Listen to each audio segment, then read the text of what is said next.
Walaupun masalah qada dan qadar menjadi ajang perselisihan di kalangan umat Islam, tetapi Allah Subhanahu wa Ta'ala telah membuka hati para hambanya yang beriman, yaitu para salaf soleh yang mereka itu senantiasa menempuh jalan kebenaran dalam pemahaman dan pendapat. Menurut Ahlus Sunnah wal Jamaah, qada dan qadar mempunyai 4 tingkatan. Pertama, al-ilm atau pengetahuan. Artinya, mengimani dan meyakini bahwa Allah Subhanahu wa Ta'ala Maha Tahu atas segala sesuatu.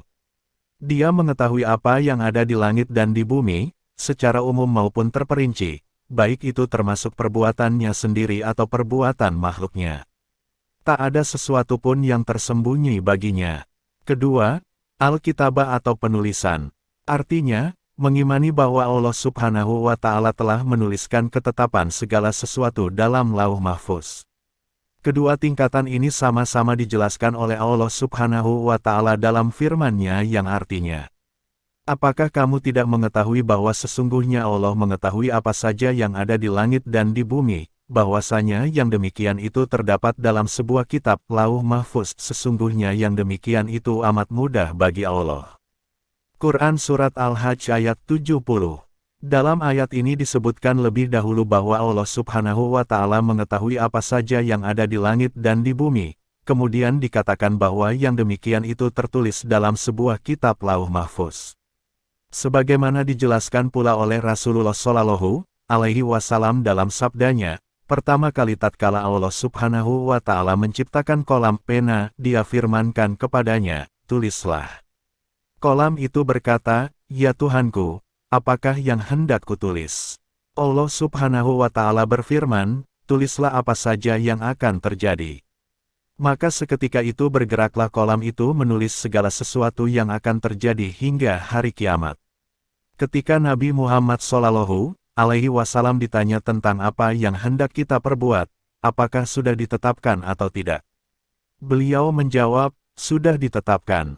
Dan ketika beliau Shallallahu alaihi wasallam ditanya, mengapa kita mesti beramal dan tidak pasrah saja dengan takdir yang sudah tertulis? Beliau Shallallahu alaihi wasallam pun menjawab, beramallah kalian, masing-masing akan dimudahkan menurut takdir yang telah ditentukan baginya. Kemudian beliau membaca firman Allah Subhanahu wa Ta'ala yang artinya, adapun orang yang memberikan hartanya di jalan Allah dan bertakwa, dan membenarkan adanya pahala yang terbaik, maka kami akan memudahkan baginya jalan yang mudah. Sedangkan orang yang bakil dan merasa dirinya cukup serta mendustakan adanya pahala yang terbaik, maka kami akan memudahkan baginya jalan yang sukar. Quran Surat Al-Lail ayat 5-10. Oleh karena itu hendaklah Anda berusaha, sebagaimana yang diperintahkan Nabi Muhammad Shallallahu alaihi wasallam kepada para sahabat. Anda akan dimudahkan menurut takdir yang telah ditentukan Allah Subhanahu wa Ta'ala. Ketiga, al-masyiyah atau kehendak. Artinya, bahwa segala sesuatu, yang terjadi atau tidak terjadi, di langit dan di bumi, adalah dengan kehendak Allah Subhanahu wa Ta'ala. Hal ini dinyatakan jelas dalam Al-Quran Al-Karim. Dan Allah Subhanahu wa Ta'ala telah menetapkan bahwa apa yang diperbuatnya, serta apa yang diperbuat para hambanya juga atas kehendaknya. Firman Allah Ta'ala yang artinya, yaitu, bagi siapa di antara kamu yang mau menempuh jalan yang lurus. Dan kamu tidak dapat menghendaki, menempuh jalan itu, kecuali apabila dikehendaki Allah, Tuhan semesta alam. Quran Surat At-Tawir ayat 28-29. Allah Ta'ala juga berfirman yang artinya, jikalau Tuhanmu menghendaki, niscaya mereka tidak mengerjakannya. Quran Surat Al-An'am ayat 112. Seandainya Allah menghendaki, tidaklah mereka berbunuh-bunuhan. Akan tetapi Allah berbuat apa yang dikehendakinya. Quran Surat Al-Baqarah ayat 253. Dalam ayat-ayat tersebut Allah Ta'ala menjelaskan bahwa apa yang diperbuat oleh manusia itu terjadi dengan kehendaknya. Dan banyak pula ayat-ayat yang menunjukkan bahwa apa yang diperbuat Allah adalah dengan kehendaknya. Seperti firman Allah yang artinya, dan kalau kami menghendaki niscaya akan kami berikan kepada tiap-tiap jiwa petunjuk baginya. Quran Surat As-Sajdah ayat 13. Jikalau Tuhanmu menghendaki, tentu Dia menjadikan manusia umat yang satu. Quran Surat Hud ayat 118. Dan banyak lagi ayat-ayat yang menetapkan kehendak Allah dalam apa yang diperbuatnya. Oleh karena itu, tidaklah sempurna keimanan seseorang kepada qadar, takdir, kecuali dengan mengimani bahwa kehendak Allah Ta'ala meliputi segala sesuatu. Tak ada yang terjadi atau tidak terjadi kecuali dengan kehendaknya. Tak mungkin ada sesuatu yang terjadi di langit ataupun di bumi tanpa dengan kehendak Allah Ta'ala. Keempat, Al-Khalq atau penciptaan. Artinya, mengimani bahwa Allah pencipta segala sesuatu. Apa yang ada di langit dan di bumi penciptanya tiada lain kecuali Allah Ta'ala. Sampai kematian, lawan dari kehidupan itu pun diciptakan. Firman Allah yang artinya, yang menjadikan hidup dan mati, supaya Dia menguji kamu, siapa di antara kamu yang lebih baik amalnya. Quran Surat Al-Mulk ayat 2. Jadi segala sesuatu yang ada di langit ataupun di bumi penciptanya tiada lain kecuali Allah Ta'ala. Kita semua mengetahui dan meyakini bahwa apa yang terjadi dari hasil perbuatan Allah adalah ciptaannya. Seperti langit, bumi, gunung, sungai, matahari, bulan, bintang, angin, manusia dan hewan kesemuanya adalah ciptaan Allah. Demikian pula apa yang terjadi untuk para makhluk ini, seperti sifat, perubahan dan keadaan, itu pun ciptaan Allah Subhanahu wa Ta'ala.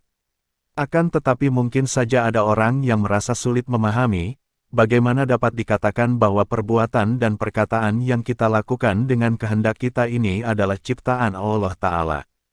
Jawabnya, ya, memang demikian, sebab perbuatan dan perkataan kita ini timbul karena adanya dua faktor, yaitu kehendak dan kemampuan. Apabila perbuatan manusia timbul karena kehendak dan kemampuannya, maka perlu diketahui bahwa yang menciptakan kehendak dan kemampuan manusia adalah Allah Subhanahu wa Ta'ala. Dan siapa yang menciptakan sebab Dialah yang menciptakan akibatnya. Jadi, sebagai argumentasi bahwa Allah lah yang menciptakan perbuatan manusia maksudnya adalah bahwa apa yang diperbuat manusia itu timbul karena dua faktor, yaitu kehendak dan kemampuan.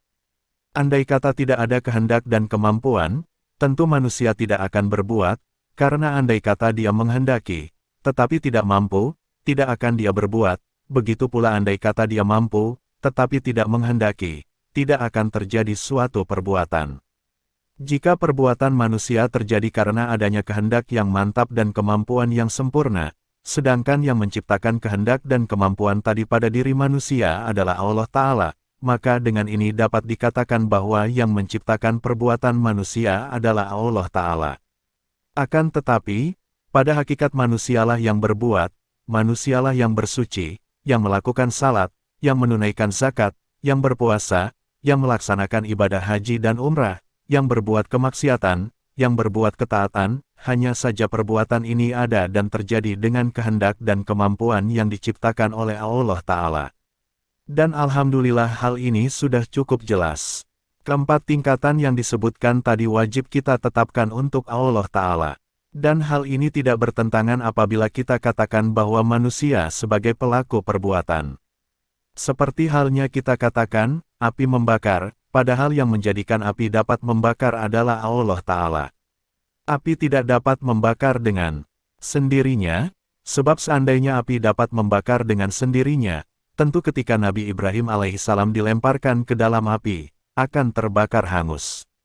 Akan tetapi, ternyata beliau tidak mengalami luka bakar sedikit pun, karena Allah Ta'ala berfirman kepada api itu yang artinya, "Hai api, jadilah dingin dan keselamatan bagi Ibrahim." Quran Surat Al-Anbiya, ayat 69. Sehingga Nabi Ibrahim alaihissalam tidak terbakar, bahkan tetap dalam keadaan sehat walafiat. Jadi api tidak dapat membakar dengan sendirinya, tetapi Allah lah yang menjadikan api tersebut mempunyai kekuatan untuk membakar.